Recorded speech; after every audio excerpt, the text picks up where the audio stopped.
Hello there, doctors. Welcome to our episode. I'm Dr. Ann Truong. And I'm Dr. Mike Boom Ming. Now, if you've ever wondered, let's say you're building a YouTube channel, you've been listening, we've discussed the importance of doing so. Maybe you're doing a YouTube channel, maybe you're building a blog. The next question that we often get from our clients and students is say, what kind of content should I create? Well, what are we going to use the content? And in this case, we're going to talk about the best type of content you can use to attract new and returning patients to your practice. And we've got a few ones that have worked for us. I think one that has worked well for my clinics, and I own an aesthetic clinic, I do weight loss, I do hormones, is when you can highlight transformation stories from your patients. So it's as simple as weight loss is probably the one that everybody thinks of, but it also is like a hormone therapy. So in my case, we have a number of patients who we do hormone therapy, and it's really dramatically changed their lives. And hearing it not from me, but hearing it from them can really attract new clients because that stuff gets transferred, it goes viral, these kinds of things. So, what we do is we actually work with patients who are willing to give a transformation story. And we have them recording in their own words. It's not rehearsed. We have an idea what they're going to say. But in general, those kind of things really resonate with other folks. So for me, transformation stories are great. They're very easy to do. You can do it through video, you can do it through a story format, you can do it through carousel photos in Facebook. Those do dramatically well. What's another type of content that you recommend, Ann?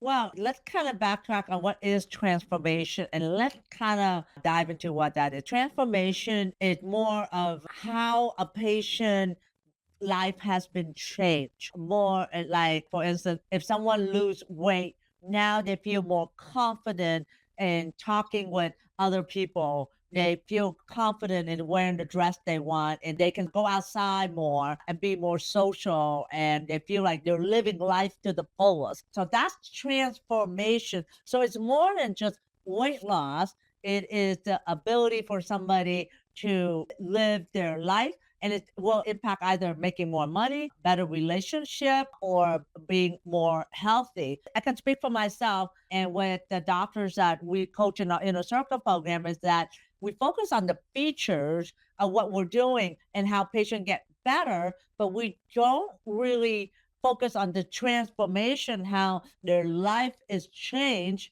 from the treatment. Like for instance, if you're a pain management doctor and you help somebody with knee pain, so it's more than just they have less pain and be more mobile, but it's the ability for them to feel confident that they can do outing with their family without worrying about falls or the feeling that they now can go out and socialize and now be participate in sports so that way they have a better social network. It's that far into that we oftentimes do not hear about. So I want to kind of explain about the transformation because why that's important because that's the message that you want to convey when you're online. Because when you say, hey, I help women lose weight, but what if you say, I help women feel confident in their body so they can live the life they want to live? That makes more impact than I help women lose weight because that just resonate with somebody's heart. And when you touch somebody's heart and emotion, then they're more likely to connect with you and they're more likely want to work with you. So that's the part that I really have dived into a lot in the last few years. I think that the more you dial in on that, the more you're going to develop following and the more your message will become clear. And as we work with doctors, we coach doctors in our program, I tell them, I said, as you're creating more content, your message will become clear and your mission will have more clarity as well. So about content is that oftentimes I call the skyscraper technique. What I do is I look at other content creators on YouTube in my same niche and I look at their channel and I look at what video do well. That videos have the most views and most likes. And I see what the subject is about, the topic is about, and I'm gonna say, well, I'm gonna do 10% better. So that's called the skyscraper technique, where let's say I do sexual health, another channel does 5 things to help with your sex drive. Well, I'm going to do 7 things to help with your sex drive. So it's not copying. You're just doing 10% better. And as doctors, we can always come up with good things because when I start doing that, I have more ideas. I'm like, oh, I can do this. I can do this. So think about that. It's like, why recreate the wheel? Look at somebody's topic and on YouTube right away, how many likes, how many comments, and what's the most popular things is. And then that's the topic that interests somebody. So you already know that's a popular item. Well, you can do better. Talk about that. Somebody else will probably take that topic and take it one step further, but that's okay. So don't recreate the wheel. You're the expert. You can certainly do that as well. So that's one of my favorite ways to create content that I know will be popular. Yeah, and just to kind of finish the topic on transformation, and I'm glad we kind of delved on that as well. It's like as doctors, we're clinicians, we understand we look at numbers, we use data, but data isn't going to drive, it's going to persuade, it's not going to convince on there. If you tell a patient, hey, the reason why you want to lose weight, she's not going to talk about how she changed her BMI of 30 to 25. That's not going to move the needle in there. It's the ones who say, I'm losing weight because I've got my 25-year class reunion and I want to fit into that dress that I wasn't able to 10, 15 years ago. And to be honest, I'm going into the class reunion because I know that Sally is going to be there and Sally bullied me or Sally was a friend of me of mine and I want to show her and I want to see the look on her faces when she sees me gorgeous going down at the same weight that I was when I was 19. That's why I want to lose weight. Those are the things that people resonate because when people watch those videos or they see the articles or they see the pictures, they're envisioning if I go with this doctor, if I go with this clinic, how will my life be transformed? And they're envisioning themselves what it would be like. They're not going to get that transformation by looking at a BMI number. They're going to be looking at because they have this patient and they're seeing themselves that can happen to me. And I want that to happen to me as well. The next one is what other types of content, any type of content that can establish you as an authority. So a very easy way of doing this is when the internet got really popular, they had what were called FAQs, frequently asked questions on different topics. And the same thing holds true in now is Q&A sessions. If there are questions you get asked again and again, a lot of these content we create are just basically questions that we get with patients on different treatments, on different conditions, some things that are just resonating. And similar to in Skyscraper Technique, there is answer the public. Yep. And Answer the ask public. Socrates. Yeah, Yep. so you can look at what are the most common asked questions in this particular topic. And if your videos are just that, you're going to get more listeners because what they're basically doing it is saying what is the most asked questions on that particular topic. So you can be using these for Q&A sessions, for Instagram lives, YouTube shorts. It's a great way of building. So anything you could do to establish your authority and anything to add on that. Yeah, there are a lot of sources. The best way also is to be a fly on the wall in a Facebook group. Join a Facebook group of your niche. And oftentimes I say, hey, I'm a doctor specializing in this, and I just want to come in here and learn. And they'll admit you. I'm in multiple Facebook groups for sexual health. I'm a fly on the wall. So I just kind of like see what questions being asked and what the commonalities are. And then I take the content from that. And I gather that as content I can create because I know that people already are interested in asking about that. So the bottom line is create content that people are looking for and want to know.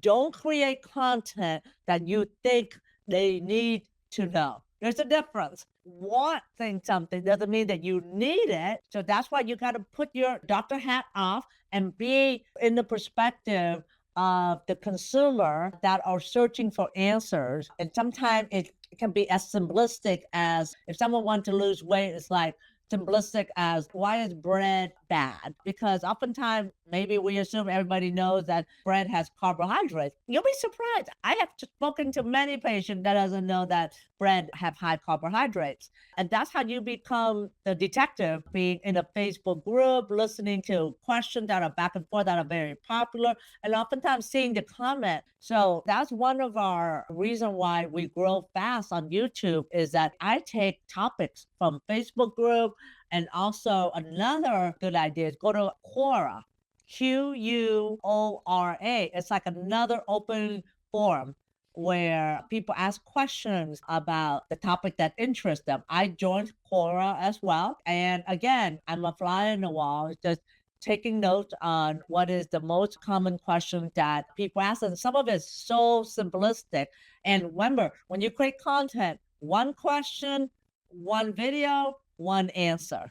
You don't answer multiple questions in one video. One question, one video, one answer. And that, again, a few months ago, we did a challenge on how to create and launch a YouTube channel. And we talked about creating content and the structure, the video. And this is applicable, I think, for our platform. I don't think I talked about the 60-second video, but that's another episode that Mike and I are going to do on how create the best 60-second video that will go viral. I love it. I love the idea on the Facebook group because you think of, oh, I understand all the scientific questions, I understand all the answers.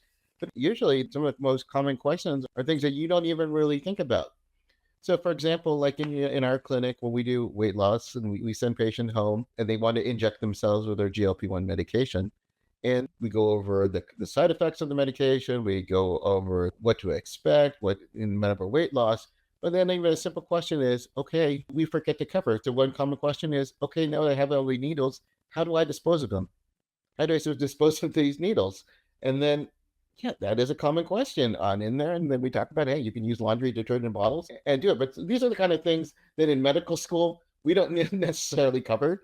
Simple things like that are just common sense. But again, that's probably one of the most asked questions that we get from patients. So you wouldn't know it unless you put yourself in the role of the patient. So some other things that you can consider for great content is what we call common problem breakdowns. What are some things that you've always wondered? And we do this ourselves. It's like, why am I still tired even after 8 hours of sleep? What are causes stubborn belly fat and what can you do about it? And I've seen your videos. You were the queen of this because you've got this common problem breakdown.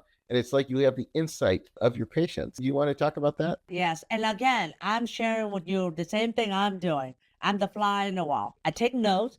And the thing is that I also ask my question to my coaching group of ED men as well. So I know what their struggles are. And I put myself in that shoe and I answer that question directly. But I always act as if I don't know anything. And if I don't know anything, how do I explain this simply to a fourth grade that doesn't have any medical background? So when you create videos, you have to break it down in simple terms. And that's what makes you the expert. The better you can explain something in simple terms, that means that you really know the stuff well. And I try to break it down even in micro steps. So that way they can understand it. And sexual health is actually a more complex subject than you think it is. The more you don't know sometimes. And to be able to take that content and explain it to a non-clinical person they can understand is something that you can practice with. But the one thing that I do know is that once viewers feel that you understand them, they want to work with you. In fact, I saw 3 patients today that had seen me on YouTube and they like the way I teach, my personality, and that they feel that I'm authentic. And I'll pick up the phone and call the office and they watch maybe 5 or 6 videos that I created, and they feel that they can connect with me. They feel they can trust me. It was so funny when they see me in the office, they said, "You're exactly like you are in the video. You're just true to yourself and you just speak from the heart." And the one thing I want to say to doctors, as you're creating content, be yourself. You don't have to dance. You don't have to do anything weird. Be yourself as if you're talking to your patient because it will show. I'm always surprised at how a camera can pick up your personality and your trustworthiness, but it does. I hear it every day. I mean, a patient sees me on YouTube and they call our office because they feel that I know what I'm doing, that I'm trustworthy. And all I'm doing is teach, be authentic, and really look out for them. Because a lot of things I tell them, don't do this, don't do that, don't waste your money. Sometimes simple is the best of all. That's what I want to stress is that just break it down and be authentic and be yourself. And then finally, this is something for if you have a local clinic. I know we also work with some doctors who want to start telemedicine nationwide clinics, and that's amazing. But let's say you're just focusing on the local. There should be videos that provide some type of local. So I'm going to be focusing on Southern California, where I'm in, and it's going to be focusing on Virginia. You could be wellness tips for Fredericksburg residents, could be something. We did something here in San Diego where we focused on healthy restaurants for healthy living, the top 5. So there's some things that you can do that'd be kind of fun that can bring in some. And we had done this past how you can geo target images. So you can actually, when it comes to, you can get some local SEO boosting. Again, that's a little bit more advanced topic. You can research that about geo targeting, too much for to discuss on this show. But there's some things that you can be bringing in that little local element to it that, again, you're going to dominate that even if you do like a tenth of what kind of things, because your competitors aren't doing any of that. So, Absolutely. yep. Yeah, I totally agree. So there are some strategies that we wanted to share with you on content. Hopefully it sparked your mind on some things that you can be doing. Some strategies that we would recommend is you can use content where you can almost like pre-sell it like it is answering common objections. So one thing that I've noticed in with our clients is sometimes I like to create content that gets them closer to them becoming a patient. So I'll give you an example. Let's say you're a plastic surgeon. Let's say you do liposuction. You could do, hey, frequently asked questions about liposuction, and that would be great. But then you can also do a video that would bring someone who's watching that video closer to them becoming a patient. And that is creating a video saying top 7 things you need to consider before considering a plastic surgeon for liposuction. Yeah. So that person is much more, they've already said, hey, I want to do liposuction. Now I'm looking for a plastic surgeon or a clinic that provides this. Here are the top 7 things. That type of video is much closer to the what we call the buying process or closer to becoming patient because they've already answered the question. Yes, I'm already interested in this. I already know that's something I want to do. Now I'm going to watch this video that's getting even closer to booking an appointment. What are some Right. strategies you want to share? I'm actually going to give you a little bit more beginner, maybe advanced strategy is that there's 5 levels of awareness of sales. So first level is unaware, that person doesn't even know they have a problem. And the second awareness is called problem aware. So they know they have a problem, which is most of our viewers, our customers, our patients, they know they have a problem. Third level of awareness is that they are aware of a solution, but they don't know who to go to. And then the fourth level of awareness is that they know that they need help in, let's say, hormones or ED treatment, but they don't know who to trust to go to. And then the fifth level is that, hey, they know who Dr. Mike Wuming is, they know who Dr. Ian Trung is, but they're just deciding at this point whether to pull the trigger. So what I'm trying to get at is when you're producing content at level 2 and 3. Problem aware, meaning that the viewer is aware they have a problem, but they don't know what the solution is. So you will offer them the solution. So you will do problem aware solution available. So you will present that, hey, you have this problem. I have the solution for you. So keep that in mind because that is a very powerful strategy that I utilize a lot in trying to connect with viewers.